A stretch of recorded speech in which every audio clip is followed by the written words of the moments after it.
तो आज हम एल्कीन्स करेंगे। कल हमने एल्केन्स को कंप्लीट किया था विद इट्स आइसोमेरिज्म। तो नेक्स्ट वन इज एल्कीन्स। तो एल्कीन्स को अगर हम लेके चले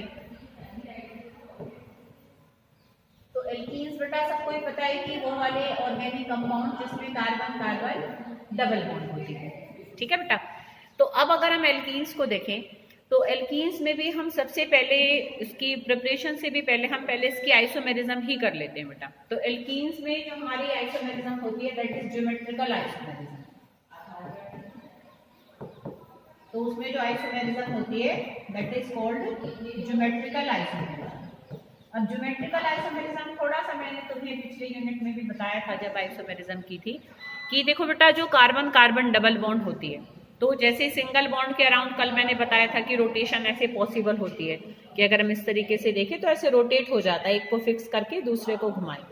बट अगर हम पाई बॉन्ड की बात करें तो पाई बॉन्ड में देखो बेटा इस तरीके से आपस में बॉन्ड्स बंधी रहती हैं कि भाई आपस में साइडवेज ओवरलैपिंग होती है। अब मैं अगर एक को फिक्स करके और अगर दूसरे को बेटा ऐसे रोटेट करूंगी, एक को फिक्स किया दूसरे को रोटेट करूंगी तो कटाक करके वो बॉन्ड टूट जाएगी क्योंकि वो अपने यहाँ से और यहाँ से जुड़ी हुई है दो हिस्से से। तो एक को फिक्स करके जैसे ही दूसरे को घुमाएंगे तो पाई बॉन्ड टूट जाएगी। तो इसलिए ज्योमेट्रिकल आइसोमेरिज्म में क्या होता है कि पाई बॉन्ड के जो एल्कीन्स में क्या होता है, कोई भी डबल बॉन्ड अगर है तो एक जगह बनते दौरान जो एटम या ग्रुप जहां लगने थे अगर लग गए तो वो वहीं रहेंगे, वो कभी भी घूमकर अपनी पोजीशन को चेंज नहीं कर सकते। तो डबल बॉन्ड के अराउंड रोटेशन पॉसिबल ना होने के कारण due to the hindered rotation around carbon carbon double bond जो अलग अलग हमारी स्पेस में अरेंजमेंट्स पॉसिबल हो जाती हैं बनते दौरान ही, तो those different arrangements are basically called geometrical isomers. तो उन्हीं को ही हम ज्योमेट्रिकल आइसोमर्स कहते हैं। जैसे अगर हम देखें इसमें कि देखो बेटा दो टाइप के हमारे ज्योमेट्रिकल आइसोमर्स होते हैं। तो पहली बात तो ज्योमेट्रिकल आइसोमेरिज्म का रीजन क्या है, हिंडर्ड रोटेशन या restricted rotation around carbon carbon double bond. तो ड्यू टू दैट रीजन यहाँ पर ज्योमेट्रिकल आइसोमेरिज्म शो होती है इन एल्कीन्स। अब ज्योमेट्रिकल आइसोमर्स क्या होते हैं, वो दो टाइप के होते हैं बेटा। Geometrical isomers means those isomers which shows geometrical isomerism. तो वो दो टाइप की होती है बेटा, एक होता है सिस आइसोमर और एक होता है हमारा ट्रांस आइसोमर। अब सिस और ट्रांस में देखो बेटा क्या फर्क होता है कि ये हमारी कार्बन कार्बन डबल बॉन्ड है और देखो एक एच यहाँ पर आया, एक एच इधर आया। ठीक है बेटा। ऐसे ही देखो बेटा हमारा, चलो एक अगर हम एच को यहाँ ऊपर बनाओ और दूसरा ग्रुप अगर है हमारा CH2 तो तुम देखो बेटा ये दोनों सेम ग्रुप्स हैं, ये भी सेम ग्रुप्स हैं। तो जब same group same side of double bond पर होंगे, देखो ये भी एक साइड है ये भी एक साइड है, और यही सेम ग्रुप्स अगर opposite side of double bond हो, देखो इस तरीके से, तो अगर सेम ग्रुप्स हमारे opposite side of double bond होते हैं तो such isomer is called trans isomer, और अगर वो सेम साइड पर होते हैं सेम साइड पर होते हैं तो that is called cis isomer. तो इसलिए ज्योमेट्रिकल आइसोमेरिज्म को हम सिस ट्रांस आइसोमेरिज्म भी कहते हैं। ठीक है, ऐसे हम पहचानेंगे ज्योमेट्रिकल आइसोमेरिज्म को। ज्योमेट्रिकल आइसोमेरिज्म की फिर ऐसे कुछ कंडीशंस भी होती हैं कि देखो वही एल्कीन्स ज्योमेट्रिकल आइसोमेरिज्म शो कर सकते हैं जिसमें हमारा देखो सेम एटम पर एक जैसे ग्रुप तो ना हो, सेम एटम पर देखो अलग अलग अगर ग्रुप होंगे, मान लो यहाँ पर भी H होता तो ज्योमेट्रिकल आइसोमेरिज्म शो नहीं हो सकती थी। तो ये कंडीशन होती है ज्योमेट्रिकल आइसोमेरिज्म की, एक तो डबल बॉन्ड होनी चाहिए और जो डबली बॉन्डेड कार्बन है उनकी जो बॉन्ड्स हैं वो अलग अलग ग्रुप या एटम से सेटिस्फाई होनी चाहिए।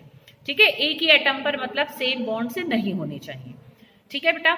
तो ऐसे एल्कीन्स हमारे ज्योमेट्रिकल आइसोमेरिज्म शो करते हैं। तो जब सेम ग्रुप सेम साइड पर होते हैं तो सिस होता है, और जब सेम बेटा ये जो हमने सिस ट्रांस आइसोमेरिज्म को देखा, इसकी कंडीशंस को देखा, तो अब हमारे पास इसी के रिगार्डिंग बेटा क्या होता है कि कुछ हमारे एक तरीके से प्रॉपर्टीज होती हैं कि जो सिस और ट्रांस आइसोमर उसमें अलग बिहेव करते हैं। जैसे अगर हम देखें कि अगर मेल्टिंग पॉइंट की बात करें तो मेल्टिंग पॉइंट हमेशा ही बेटा क्या होगा कि जो हमारा ट्रांस आइसोमर होता है बेटा उसका हमेशा ज्यादा होगा as compare to cis isomer. जैसे इसका मेल्टिंग पॉइंट इससे हमेशा ज्यादा होगा। क्यों होगा ट्रांस का हमेशा ज्यादा बेटा, क्योंकि ट्रांस में देखो जो सेम ग्रुप्स हैं बेटा वो अपोजिट साइड्स पर आ गए, तो अपोजिट साइड पर आने की वजह से क्या है कि वो दूर दूर हैं। तो लैटिस में ट्रांस आइसोमर जब भाई सॉलिड फॉर्म में एक दूसरे के साथ रहेंगे तो ट्रांसफॉर्म में वो एक दूसरे के साथ ज्यादा क्लोजली पैक हो सकते हैं बेटा अच्छे से। क्यों? क्योंकि उनके बीच में रिपल्शन कम होगा, क्योंकि जो रिपल्शन करने वाले ग्रुप है वो जितना हो सके मैक्सिमम अपार्ट हैं एक दूसरे से। ठीक है बेटा। तो ट्रांस आइसोमर में क्या होता है कि ज्यादा क्लोज पैकिंग हो जाती है ट्रांस आइसोमर्स वाले कंपाउंड्स की। ठीक है। तो अगर ट्रांस आइसोमर और सिस आइसोमर हमारे पास है सेम ही कंपाउंड का, ऑब्वियस सी बात है, तो क्योंकि सिस में पैकिंग ज्यादा क्लोज नहीं हो पाती तो इसलिए इनका मेल्टिंग पॉइंट कम होता है, और इसमें क्लोज पैकिंग अच्छी हो जाती है तो इनका मेल्टिंग पॉइंट ज्यादा होता है।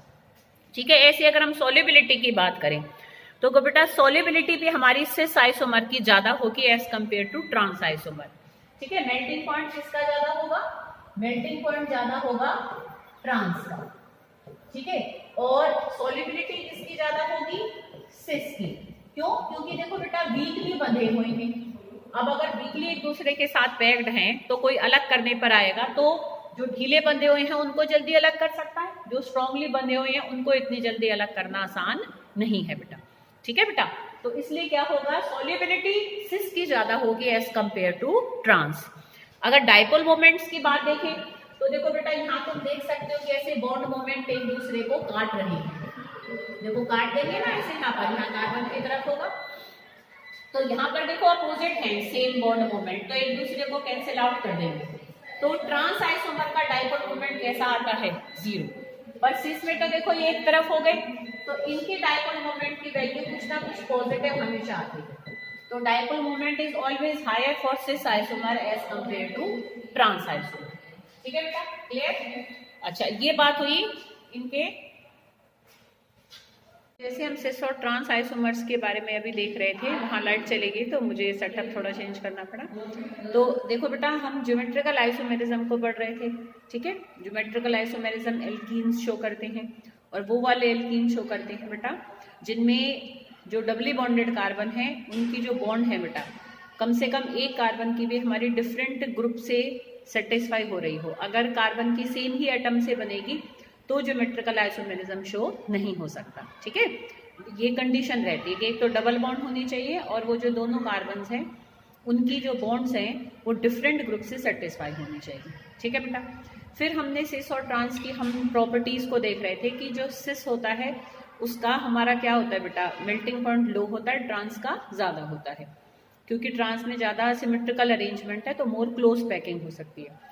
और अगर हम सोल्युबिलिटी की बात करें तो सोल्युबिलिटी सिस की ज्यादा होती है क्योंकि वहाँ अरेंजमेंट ढीली है, आपस में लेस क्लोजली पैक्ड है तो वो जल्दी से डिसॉल्व हो जाएंगे अगर हम किसी चीज में उसको घोलेंगे तो। अब हम बात करें इनके डाइपोल मोमेंट की। तो डाइपोल मोमेंट बेटा मैंने तुम्हें पहली वीडियो उसमें ही बता दिया था जो इससे पहले चल रहा था कि डाइपोल मोमेंट, क्योंकि देखो सिस में जो अरेंजमेंट है हमारी वो हमारी सेम साइड पर है, तो सेम साइड पर होने की वजह से क्या हो जाएगा कि यहाँ पर जो बॉन्ड मोमेंट है एक दूसरे को कैंसिल आउट नहीं करेंगे। तो जब कैंसिल आउट नहीं करेंगे तो कुछ ना कुछ म्यू की वैल्यू पॉजिटिव आएगी।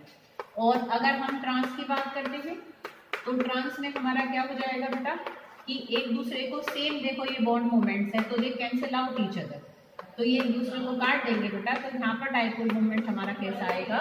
0 आएगा।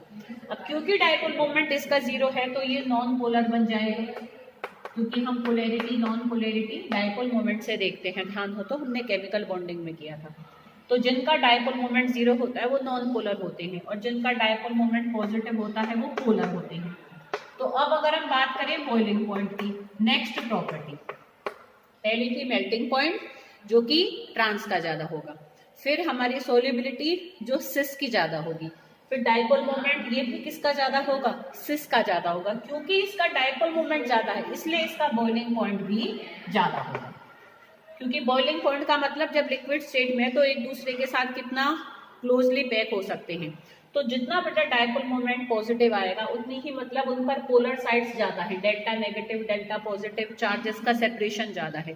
तो जितना चार्जेस का सेपरेशन ज्यादा है उतना एक दूसरे से अट्रैक्ट होने की जो पॉसिबिलिटी है वो बढ़ जाती है कि ज्यादा पॉजिटिव ज्यादा नेगेटिव एक दूसरे को ज्यादा अट्रैक्शन देंगे, यहाँ तो एक दूसरे को ही काट देंगे। ठीक है बेटा। तो सिंपल ध्यान रखना है, क्योंकि इसका डायपोल मोमेंट ज्यादा होता है इसलिए इसका बॉइलिंग पॉइंट भी ज्यादा होता है और इसका कम होता है। ठीक है, तो this is all about the isomerism of alkenes, that is geometrical isomerism, या हम इसको सिस ट्रांस आइसोमेरिज्म भी कहते हैं।